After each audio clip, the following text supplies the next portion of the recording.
He's a gym rat, and of course, a lot of them that won that national title on that team were that way as well. Here's a text from the area code 505 from Albuquerque, New Mexico. Idea for the Big 12, go in the offensive, take 6 new teams.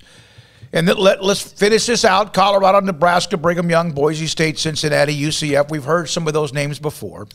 This would leave the Pac-12 and Big 10 with uneven divisions. Don't know if that's a problem.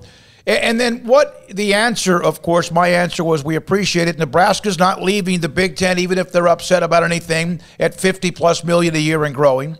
The nest egg is what it's all about, right? The nest egg. The Big Ten is a nest egg. The SEC is a nest egg. So no one's leaving those conferences, at least not anytime soon.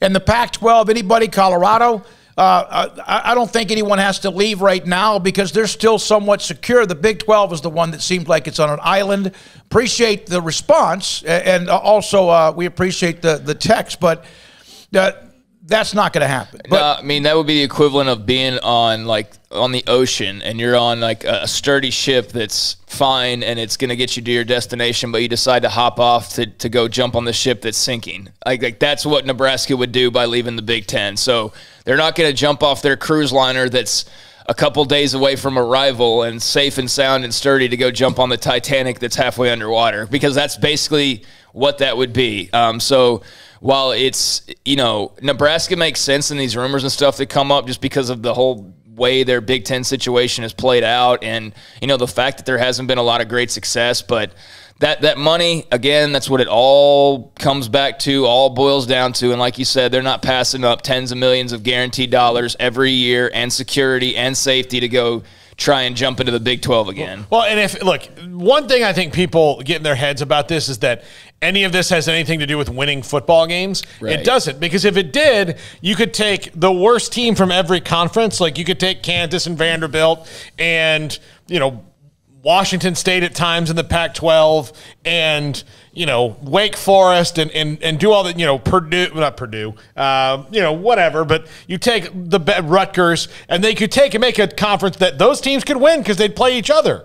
They wouldn't have to play each other all the time. But it's not about that. It's about winning. That's why Vanderbilt won't leave the SEC unless they get kicked out, because they could go other places and probably win more. It's not about that. It's about the money you get for getting your teeth kicked in. And they won't get kicked. They won't get kicked out because they bring up the grades too much. I mean so it's academics, it's financials, and that's real, and TV rights, and that's like the main things. Winning doesn't come into it. It's not the winning. No. It's not like the basketball program. It's not geography even. It's not rivalries. It's not any of the things that people think that it actually is, or that would assume that it actually is. Rivalries are dead. Like rivalries, we're getting A&M and Texas back.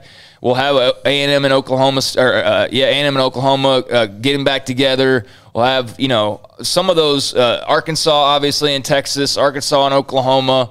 That'll all be great. But, yeah, we're going to lose some. And you know what? Like some of the past realignment, it forced that. This realignment's forcing that. So it's not all that different. And I think it's pretty clear at this point that even though A&M's reconnecting with Texas and Oklahoma, that it's not because of those rivalries. It's because it's because Texas and Oklahoma, much like A&M, saw the grass is way greener on the SEC side, and so they're just going and jumping on the life raft before everybody else gets a chance to. I think it's safe to say that tradition and rivalries is based on perhaps what neighborhood you can stay in or where you're going, because a lot of them are on life support, and quite frankly, it just doesn't mean quite the same to keep those things together. We saw that when the Big 12 was formed with with Oklahoma and Nebraska not being in the same division, and then all of a sudden now they haven't played in forever. Now they play this year, and it will be a rout at some point, I'm sure, that game between Oklahoma and Nebraska. Jerry Hill's going to join us at 3:25 in the Baylor quarterback battle.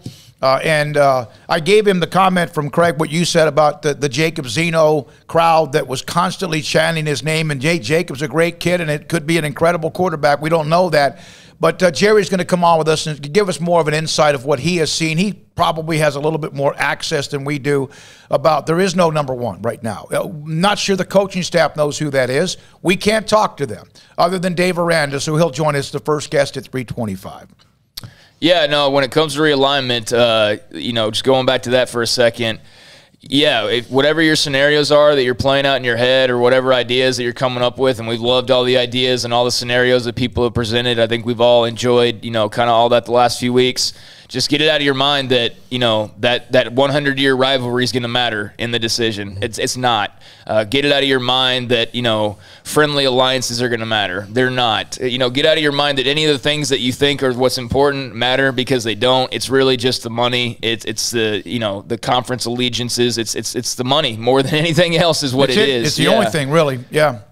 All right, so